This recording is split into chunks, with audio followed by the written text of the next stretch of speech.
First, half of men over 45 across the country haven't gotten a prostate cancer screening, even though it's just a simple blood test that's pretty accessible. And joining us in the studio this morning to talk about this is Robert Guignard. He is a prostate cancer survivor and brings us some great information and some insights. Robert, thank you for being with us. It's quite a pleasure to be here. And truth be told, I have to tell you, we haven't seen each other in quite some time. I didn't know you were coming in today. We go back to junior high school days. No! Yes. Not when it was junior high school. It wasn't. It's junior now. Right. It was junior then. It's middle middle school now. Yes, right. It was junior high school then. Wow, so, way yeah, back. Way back. Oh, wow. And I knew he had it back then. So I knew he was destined for a platform like this. Yes, indeed. Wow, what a full circle moment. Yes, indeed. We're happy you're here. And you got to bring us up to speed. Tell us a story. Sure. I am a prostate cancer survivor. I was diagnosed at the age of 48. Okay. I went in for a routine exam, and my doctor mentioned that he didn't like my PSA levels. Okay. And he suggested that I go see a urologist.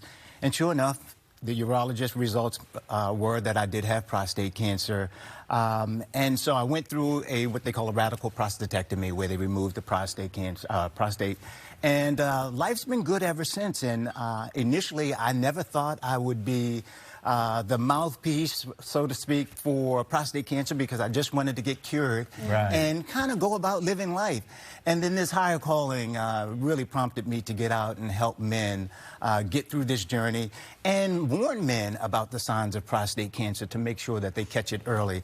I am a firm believer in early detection. That's what saved my life. And if I didn't catch it in time, I would not be here today. Okay. Yeah, as we mentioned, a lot of men who could and should be getting those screenings aren't. So what do you want them to know?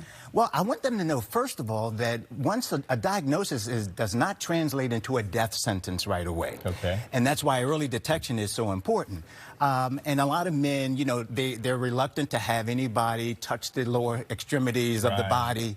But the PSA is a blood test. The digital rectal exam, the doctor, you know, basically feels to find out if there are any abnormalities in terms of growth or anything. But those are the things that are holding men up.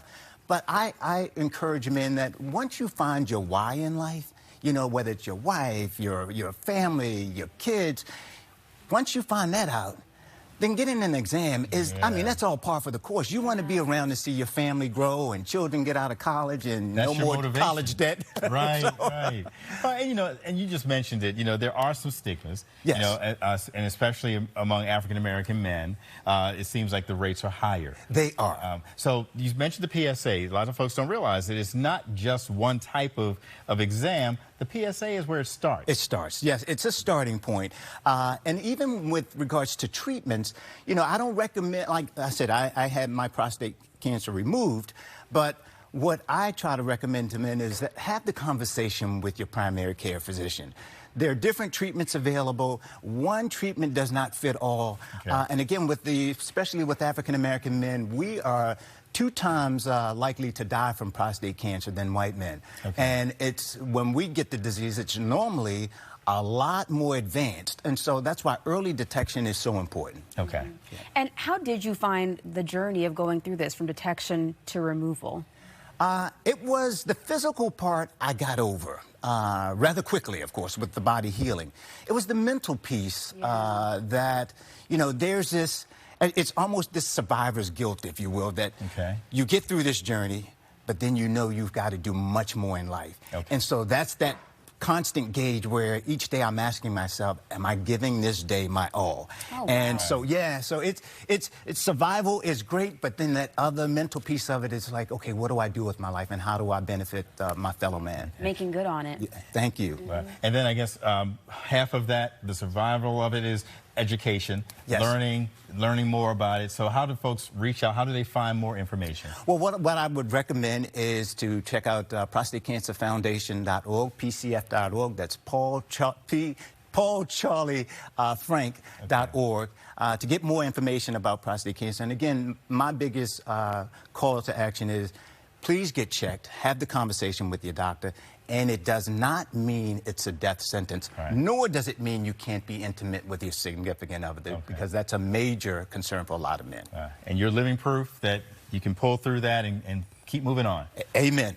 From junior high school on. Oh, yes, indeed. They brought up some good kids there, didn't they? Thank you so much, Robert. You're quite welcome. So happy to host this reunion.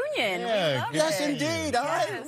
What the colors were orange and Oh, brown? at Garrison Junior High School. Yeah, orange and brown. I did my best. And, you know, Browns, like Yes. Browns. Oh, my right. goodness, Okay. no. All right. Scratch that on the Purple Friday. Absolutely. Thank you, Robert. You're quite welcome.